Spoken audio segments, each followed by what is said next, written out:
Let the games begin! Here is the remarkable story of a man who believed in sports could advance world peace, and the Olympic Games deserve to live on.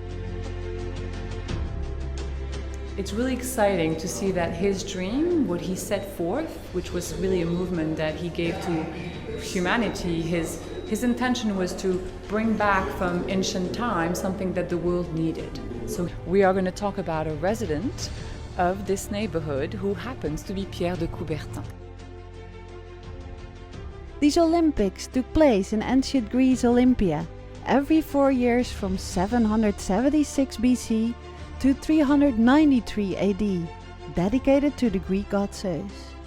There was a tradition of athletic competition and a cultural phenomena that had been dormant for 1500 years. So he resurfaced an old tradition, which was to play to avoid wars, and just brought it back to have it continue, and it has, and today it's one of the biggest reunion of the world.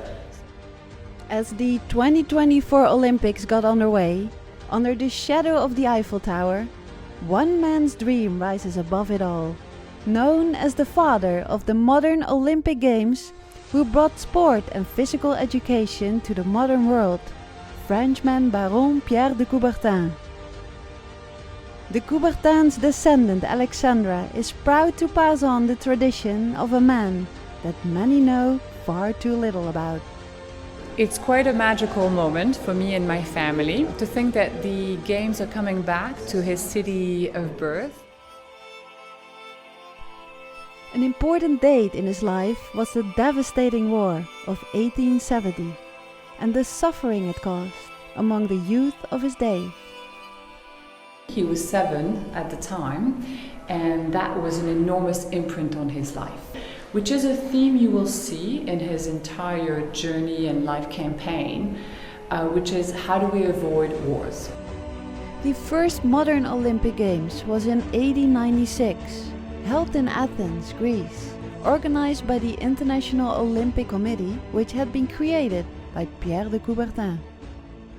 The first rings he designed are right there on this wall. So you'll see that the first version had more of a Greek flair to it. The rings were supposed to represent every single nation of the world. The colors are chosen so that there is a color in every flag, and they represent the 5 continents. The fact that they are looped and held together shows unity. The Pierre de Coubertin Family Association has been preserving his vision and legacy. They have been doing so since he retired in 1925. It was his wish that someone from the family stays involved in the Olympics to keep his memory alive, but also to keep the original intention and ensure that it remains what he hoped it would be. So we try to do that and also bring our support to all the athletes and the movement to keep his intention and his spirit alive. A unique exhibition about this remarkable visionary was held during the Olympic Games in Paris, in the very neighborhood where he was born.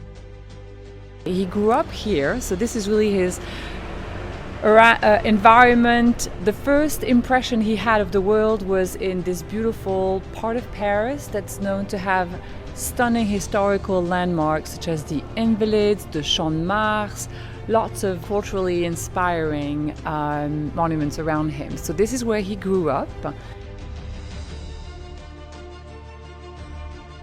It's important for us to just highlight and be very thankful, but also explain that it took a village for Coubertin, and it didn't happen immediately. It was really a long battle. That's part of the spirit as well. It's the battle that matters, not the result, more the heart and what you give to the battle to make it happen.